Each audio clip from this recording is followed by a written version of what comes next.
A continuación voy a hablar sobre los avances que he tenido, que son pues muy primarios. Todavía yo no tengo proyecto de investigación, espero hacerlo para noviembre. Entonces, sobre los avances que he tenido para lo que espero que sea el proyecto de grado para la maestría que estoy cursando.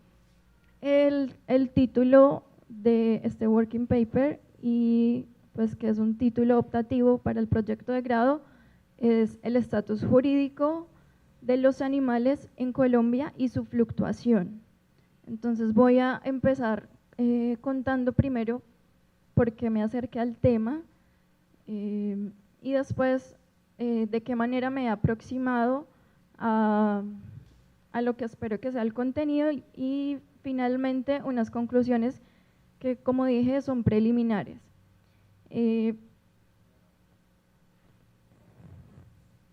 Bueno, ayer en clase con la doctora Estefanía me di cuenta que a veces en lo académico nosotros no hablamos de las motivaciones personales, pero ella pues con lo que vimos en la clase me hizo caer en cuenta de que pues no está mal hablar de las motivaciones personales. Entonces pues debo decir que el tema, los derechos de los animales, creo que surge a partir de una empatía que desde pequeña siento por los animales. Entonces ese es como el primer antecedente que yo puedo decir que me llevó a escoger este tema. Después, cuando inicié ya la maestría, yo tenía claro que quería hablar sobre los derechos de los animales, pero no sabía de qué manera enfocarlo. Entonces, pues una vez leí la ley 1774 de 2016, que todos la conocemos como la norma que descosificó a los animales, que los reconoció como seres sintientes. A mí me surgieron varias dudas sobre qué implica realmente haber reconocido a los animales como seres sintientes. A partir de allí, entonces, entendí que podía enfocar el trabajo de investigación sobre el estatus jurídico de los animales. Después noté que, bueno, esta ley que se promulgó en el 2016, noté que coincidía con algo que era un crecimiento, un interés a nivel mundial en el país, y digamos con mi comunidad, sobre estar hablando sobre el reconocimiento moral a los animales. Entonces, esto es algo que yo noté, digamos, vía redes sociales, en que veía que ya cada vez era más frecuente que se compartieran noticias sobre, por ejemplo, casos puntuales que, bueno, involucraban los derechos de los animales que ocurrían en otra parte del mundo. Y entonces, por ejemplo, en páginas de Estados Unidos se compartían noticias como en Colombia en el año 2019 es posible que el presidente Duque pueda autorizar de nuevo la caza de caimanes. Entonces, observar personas de todo el mundo en diferentes idiomas opinando sobre este tema me hizo entender que también podría enfocar este estatus jurídico de los animales sobre la consideración moral que se tiene sobre ellos. Entonces, por eso, bueno, para explicar por qué el título, el estatus jurídico de los animales en Colombia, es delimitado acá. Y ya voy a hablar sobre su fluctuación. Y entonces, al entender que algunas personas de manera consciente o inconsciente tienen una postura frente a la consideración moral de los animales, quise entonces abordar el estudio del estatus jurídico con base en teorías éticas. Y el punto específico que me hizo agregarlo de su fluctuación, porque acá en Colombia, digamos, los derechos de los animales fluctúan, están oscilando todo el tiempo. El punto específico fue la noticia que les acabé de comentar de este año sobre esta resolución del ministerio donde autorizaba de nuevo la caza de caimanes aguja. Porque ahí pues me surgieron preguntas de, bueno, entonces, digamos, hasta qué punto o a partir de que hay una seguridad o hay una base sobre la situación jurídica de los animales. Entonces, en ese sentido, mi propósito con el proyecto de investigación es el siguiente, el cual me voy a permitir leer. Estudiar qué estatus jurídico ocupan los animales en Colombia mediante un análisis crítico a la luz de varias teorías éticas y de justicia sobre normatividad vigente, proyectos de ley y de acto legislativo y jurisprudencia de la Corte Constitucional y el Consejo de Estado. De esta manera, lo que pretendo es identificar avances y deficiencias con relación a los derechos de los animales y quiero tratar de responder la siguiente pregunta. ¿Cómo podría darse un sustancial avance sobre los derechos de los animales en Colombia? Y pues sobre esta pregunta, de forma prematura, digamos que me permito decir lo siguiente.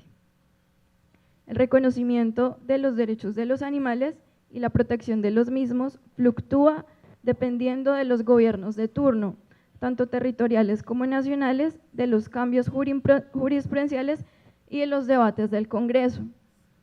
Y como una hipótesis que pues tendré que trabajar y sobre la que si alguien me puede retroalimentar o guiar o tiene de pronto alguna crítica, la recibo. Entonces la hipótesis sería que esto, o sea, la fluctuación podría solucionarse si se le reconociera constitucionalmente derechos a los animales de acuerdo a sus capacidades, como lo propone la teoría de Martha Nussbaum. Y bueno, sobre el siguiente punto, para contar de manera muy breve y pues escogiendo casos puntuales, normas puntuales, para contar de qué manera me he aproximado al caso colombiano. Lo primero, con la ley 1774/2016, digamos que las personas con una postura animalista celebraban porque esto supuestamente implicaba un avance, ya los animales no serían concebidos como lo consagraba el Código Civil, que era como cosas, sino como seres sintientes.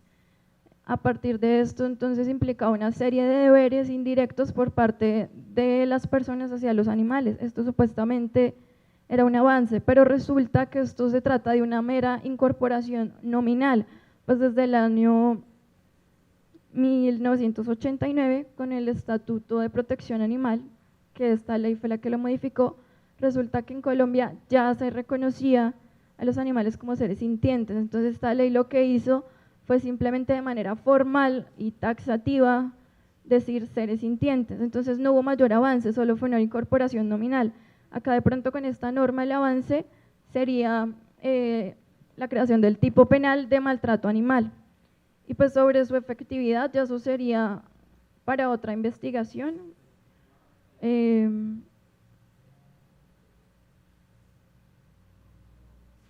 Continúo señalando que con esta ley hay autores que consideran que realmente no se eliminó el estatus de cosa de los animales, que estos no son considerados seres sintientes.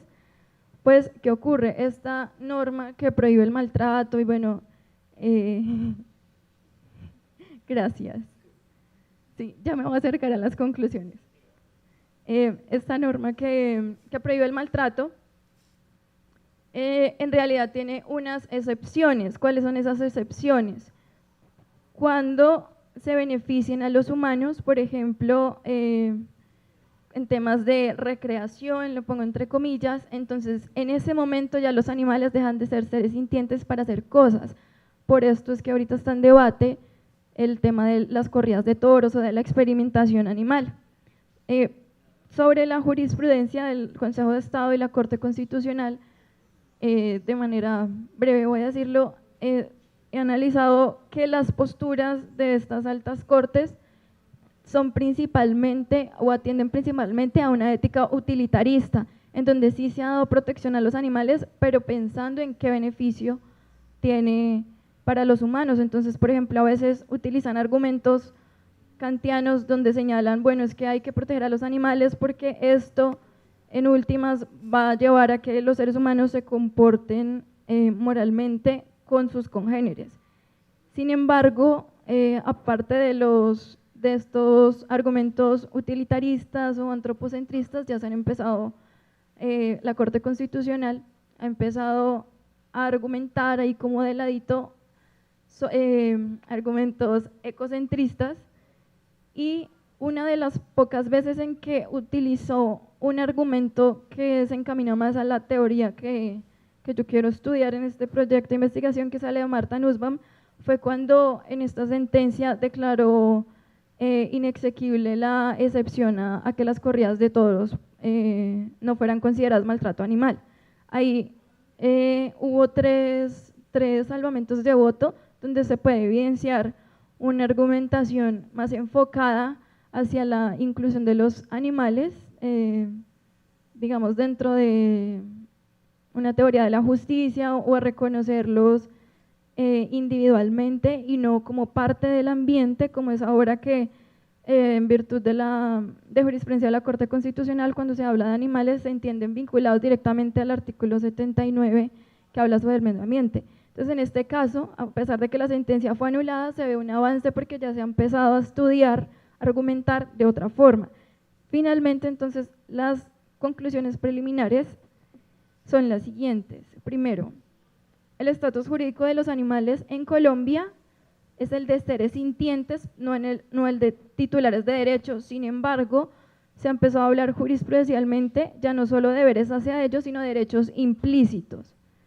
Y pues hay sectores políticos y ciudadanos que trabajan actualmente el reconocimiento de los mismos, y esto ya se está llevando cada vez más a debates en el Congreso. El segundo argumento, aunque se advierte en la jurisprudencia y en las exposiciones de motivo para la creación y modificación de normas una intención de justificar la protección y el bienestar animal y el reconocimiento de los derechos a los animales en su valor inherente a seres vivos y sintientes, independiente de su relación con los humanos o de su utilidad, lo cual se enmarca en teorías éticas y de justicias como la de Martha Nussbaum y Tom Regan, todavía se encuentran los argumentos antropocentristas y utilitaristas. Por esta razón se cree que hace falta un lapso amplio para que se erradique totalmente la discriminación y la justicia hacia los animales, es decir, para que dejen de ser sometidos con excusa de los beneficios humanos.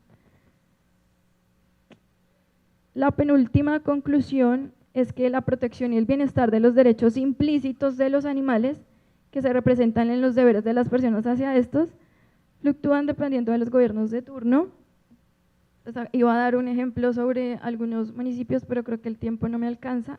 Y finalmente, con base en esa conclusión de la fluctuación, se cree que esa incertidumbre sobre los derechos de los animales, la provisión a las personas en pro de la protección y el bienestar de aquellos y la ejecución de políticas públicas no se va a terminar si no se reconocen constitucionalmente a los animales como titulares de unos derechos mínimos según sus capacidades, como lo propone la teoría de enfoque de capacidades de Martha Nussbaum. Y hasta aquí mi presentación, gracias.